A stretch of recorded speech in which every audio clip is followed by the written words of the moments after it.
నంద్యాల జిల్లా టీడీపీ అధ్యక్షురాలు Panyam MLA Gowru Charitha Reddy, Nandikotkur MLA Gitta Jayasurya ఆధ్వర్యంలో రాయలసీమ ఎత్తిపోతలను పరిశీలించిన టీడీపీ బృందం.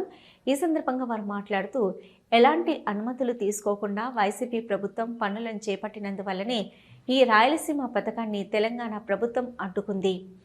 డిపిఆర్, కేంద్ర పర్యావరణ అనుమతులు లేకుండా ఆనాటి వైసీపీ ప్రభుత్వం రహస్యంగా పనులు ప్రారంభించింది. మరి ఈరోజు తెలుగుదేశం ప్రభుత్వం పనులను అడ్డుకుందని వైసీపీ ఆరోపణలు సరికాదు. వైసీపీ ప్రభుత్వం హయాంలోనే పనులు నిలిచిపోయాయి. రాజకీయ స్వార్థం కోసమే వైసీపీ సాగునీటి ప్రాజెక్టులపై రాజకీయం చేస్తున్నారు. రాయలసీమ ప్రాజెక్టు వలన రాయలసీమకు ఎలాంటి ప్రయోజనం లేదు. కేవలం మట్టి పన్నులకు మాత్రమే 700 కోట్లు దోచుకున్నారు.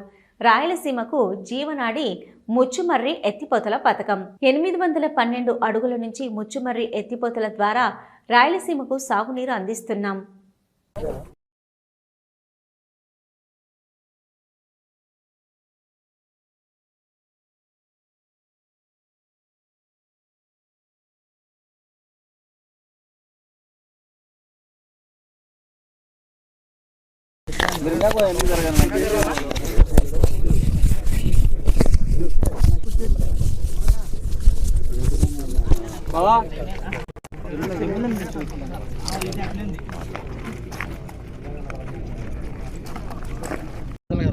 పంపు పాయింట్ ఇది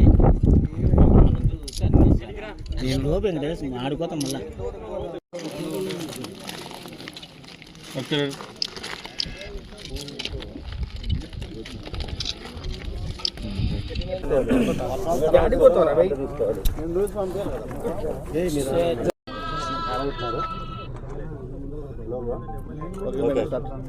అందరి ఆధ్వర్యంలో ఈరోజు పోతిరెడ్డిపాడు సందర్శించడం జరిగింది. ఈరోజు రైతుల కోసం, రైతు శ్రేయస్సు కోసం మొదటి నుంచి పాటుపడుతున్నది స్వర్గీయ నందమూరి తారక రామారావు గారు. అదే బాటలోనే ముఖ్యమంత్రి వర్యులు నారా చంద్రబాబు నాయుడు గారు ముందుకెళ్తూ ఉన్నారు. మన జిల్లాలో మనకి ఈ ప్రాజెక్టులు వచ్చినాయి అని అంటే తెలుగు గంగ అయితేనేమి, అలాగే ఎస్ఆర్బీసీ అయితేనేమి, జిఎన్ఎస్ఎస్ అయితేనేమి, ఇలాగా చెప్పుకుంటూ పోతే ప్రతి ఒక్కటి తెలుగుదేశం ప్రభుత్వంలోనే రైతుల శ్రేయస్సును దృష్టిలో పెట్టుకొని పనిచేయడం జరిగింది. ఈరోజు ప్రతిపక్ష నాయకులు ఒక అసత్యపు ప్రచారాలు, అబద్ధాలు, అవినీతి, ఒక సాక్షి పేపరు, సాక్షి ఛానల్ పెట్టుకొని మేం చెప్పినదే కరెక్టు, మాదే అంతా, వాళ్ళు ఏం చెప్పినా చెల్తుంది అనే రీతిలో ముందుకెళ్తూ ఉన్నారు. ఇప్పుడు రాయలసీమ లిఫ్ట్ ఇరిగేషన్ను మొట్టమొదట ప్రతిపాదించింది వాళ్ళే. 3,380 కోట్లతో దాన్ని మే 5వ తేదీ 2020లో స్టార్ట్ చేయడం జరిగింది.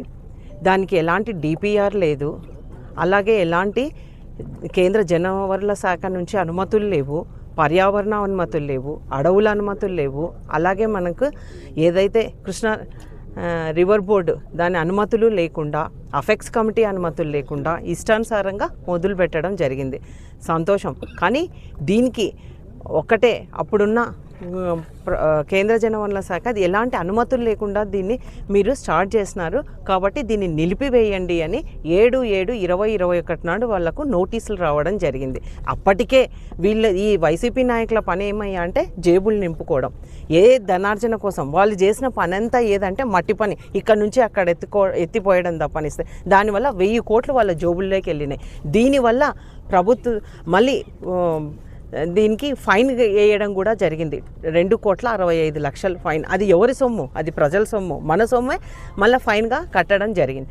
అంతేకాకుండా ఇప్పుడు ఏదో తెలంగాణ ముఖ్యమంత్రి వాళ్ళ రాజకీయాల ప్రయోజనాల కోసం ఏదో మాట్లాడినాడని ఇది మా వైసీపీ నాయకులకు వాళ్ళ పెద్దలకు అందరినీ ఇది ఆల్రెడీ మొదలుపెట్టినారు. దీనికి ఏదైతే అనుమతులు ఉన్నాయో అనుమతులు లేకుండానే మీరు ఇది స్టార్ట్ చేసినారు. మళ్ళీ వాళ్ళ 3 ఏళ్ళ అధికారంలో ఉన్నారు. ఇది నిలుపుదల చేసిన తర్వాత మళ్ళీ కోర్టుకు ఎందుకు సమాధానం చెప్పుకోలేకపోయినారు? అదే మన సీఎం గారు ఇప్పుడు జనవరి 22న ట్రిబ్యునల్స్ ఉంటే దానికి సమాధానం కోసం ముందుకెళ్తా ఉన్నాం. ఈ ప్రభుత్వం వచ్చిన తర్వాత రైతుల కోసం, రైతు శ్రేయస్ కోసం ఎంతో పాటు పడతా ఉంది. మీకందరికీ తెలుసు. మా నియోజకవర్గం పాణ్యం నియోజకవర్గానికే వస్తే గోల్కల్లు రిజర్వాయు పనులు పూర్తి కాకుండానే పనులు పూర్తయినాయి. వీళ్ళు రాష్ట్ర వ్యాప్తంగా 21 ప్రాజెక్టులకు ప్రీ క్లోజల్ చేయడం జరిగింది. అంటే 90% పనులు పూర్తయినాయి, ఇంకా 10% పనులు మిగిలి ఉన్నాయి. అవి ఉండంగానే పనులు పూర్తయినాయి అని చెప్పడం వల్ల ఈరోజు ఆ కట్టకే ప్రమాదం వచ్చింది. ఇదే ప్రాజెక్ట్ వచ్చింది. శ్రీశైలం ప్రాజెక్ట్ వచ్చిన తర్వాత రాయలసీమ ప్రాంతానికంతా ఆనాడు స్వర్గీయ నందమూరి తారక రామారావు గారు ఈ ప్రాంతం అంతా కూడా అంతా ఊగడితో ఉన్నటువంటి ప్రాంతం మనం చూసినటువంటి ప్రాంతం కానివ్వండి, ఇట్లు మన నంద్యాల జిల్లా కానివ్వండి, ఉమ్మడి కర్నూలు జిల్లా ఇప్పుడు పోయేటువంటి రాయలసీమ జిల్లాల మొత్తం అంతా కూడా ఈరోజు సస్యశ్యామలమైందంటే అది ఒక స్వర్గీయ నందమూరి తారక రామారావు గారు. ఆనాడు శివరామకృష్ణయ్య కమిటీ వేసి ప్రాజెక్టులు ఎక్కడెక్కడైతే మనం రాయలసీమ ప్రాంతానికి న్యాయం చేయగలుగుతాం, ఈ రాయలసీమను పోతిరెడ్డి రెగ్యులేటర్ నుంచి మనము ఇటు చెన్నై తాగునీటి అవసరాలకు కావచ్చు, మన రాయలసీమ రైతాంగం ప్రజలకు కావచ్చు, అందరికీ కూడా ఒక గుర్తుండిపోయే విధంగా ప్రాజెక్టు రూపకల్పన చేయించి పోతిరెడ్డిపాడును పూర్తి చేసినటువంటి ఘనత స్వర్గీయ నందమూరి తారక రామారావు గారు. ఈరోజు మరి రాయలసీమ లిఫ్ట్ ఇరిగేషన్ అని చెప్పేసి ఈరోజు వైఎస్ఆర్ కాంగ్రెస్ పార్టీ నాయకులందరూ కూడా మాట్లాడుతున్నారు. రాయలసీమ లిఫ్ట్ ఇరిగేషన్ మొదలుపెట్టింది ఎవరు? జగన్మోహన్ రెడ్డి గారు. మరి ఆ ప్రారంభానికి కావాల్సినటువంటి అనుమతులు కావచ్చు అన్నీ చూసుకున్న తర్వాతనే ఒక ప్రాజెక్టు ముందరికి తీసుకోవాల్సినటువంటి అవసరం ఉంది. మరి ఈనాడు మీరు 2020లో మా జిల్లా అధ్యక్షురాలు చెప్పినట్లు మీరు 2020లో ప్రారంభించి 2022లో క్లోజ్ చేసుకున్నారే, మరి దానికి ఎవరు సమాధానం చెప్పాలా? గుత్తేదారులకు పిలిచేసి ఓన్లీ కాంట్రాక్ట్ మోటార్లు అవి తెప్పించేసి మళ్ళీ 750 కోట్లు మీరు డ్రా చేసుకున్నారు. మరి దీనికి సమాధానం ఎవరు చెప్పాలా? మరి ఆనాడు 2022లో ఈ ప్రాజెక్టు నిలబడిపోయినప్పుడు కేంద్ర పర్యావరణ అనుమతులు లేవని చెప్పేసి వారు అడిగినప్పుడు మరి దీన్ని మీరు ప్రయత్నం చేయాల్సినటువంటి బాధ్యత మీ పైన పెట్టుకొని ఆనాడు మీరు విస్మరించి ఈరోజు చంద్రబాబు నాయుడు గారి వల్లే రాయలసీమ లిఫ్ట్ ఇరిగేషన్ ఆగిపోయిందని చెప్పేసి ఈరోజు మీరు రాజకీయాలు చేస్తున్నారు. ఇది ఒకటే నినాదాల మధ్య నిశ్శబ్దం మధ్య ఇది ఒక విప్లవం మాదిరి ఈ రాయలసీమ ప్రాజెక్టును వాడుకుంటున్నారు వైఎస్ఆర్ కాంగ్రెస్ పార్టీ నాయకులు అని చెప్పి ఈ సందర్భంగా తెలియజేస్తున్నాం.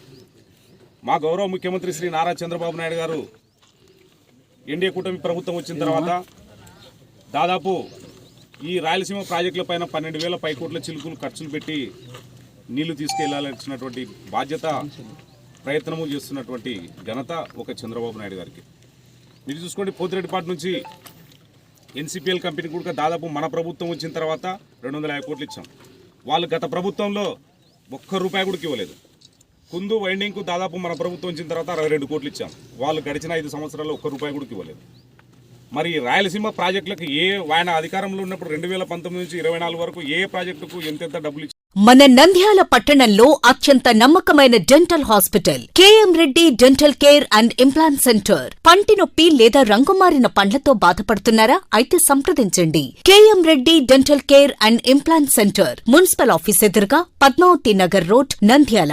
గత 7 సంవత్సరాలుగా సుదీర్ఘ అనుభవం కలిగిన డాక్టర్ కేఎం రెడ్డి ఎండీఎస్ గారి నిర్వహణలో అత్యాధునిక వైద్య పరికరాలతో సరికొత్త అపారమైన అనుభవంతో నంద్యాల పట్టణ ప్రాంత ప్రజలకు విశేషమైన సేవలందిస్తున్నారు. పేద మధ్యతరగతి ప్రజలకు దంతవైద్యం అందుబాటులో ఉండాలని మేం ఫ్యామిలీ కార్డ్ ప్రవేశపెట్టడమైనది. ఫ్యామిలీ కార్డ్ లో సదుపాయాలు: కుటుంబంలోని 6గురికి 1 సంవత్సరం పాటు ఉచిత ఓపీ చెకప్, ఉచిత ఎక్స్రే స్కానింగ్ 1 సంవత్సరం వరకు, మొదటి స్కేలింగ్ డెంటల్ క్లీనింగ్ నార్మల్ ఫీతో చేయించుకున్న తర్వాత 6 నెలలకు 2వ స్కేలింగ్ లో 50% మినహాయింపు, ఉచిత బీపీ మరియు బ్లడ్ షుగర్ లెవెల్ చెకప్. మా ప్రత్యేకతలు: డెంటల్ ఇంప్లాంట్, లేజర్ చికిత్స, root canal treatment, smile designing, పారదర్శక క్లిప్స్, పళ్ల సెట్టు, పళ్లు లేని వారికి ఫిక్స్డ్ పళ్లు అమర్చుట, వంకర పళ్లను సరిచేయుట, చిన్నపిల్లల్లో దంత సమస్యలకు ప్రత్యేక చికిత్సలు, పాలదంతాల పుచ్చు, విరిగిన పళ్లు, 2 వరుసల్లో పళ్లు, ఎత్తుపళ్లు వంటి సమస్యలకు చికిత్స, ఆర్మీ మరియు ఎక్స్ ఆర్మీ వ్యక్తులకు ఉచిత OP. KM Reddy dental care and implant centre, municipal office ఎదురుగా, Padmavathi Nagar road, Nandyal. Phone numbers 08514314856 and 9959153005. Hello, Nandyal news 10 మీ చుట్టూ జరిగే సంఘటనల్ని మా దృష్టికి తీసుకురావాలి అనుకుంటున్నారా? అయితే ఇంకా ఆలస్యం ఎందుకు? మా వాట్సాప్ నెంబర్ 9849700865కి సమాచారాన్ని ఎప్పటికప్పుడు పంపించండి. మా నంద్యాల న్యూస్ 10 ద్వారా మీ సమస్య పరిష్కరించుకోవడానికి ముందడుగు వేయండి.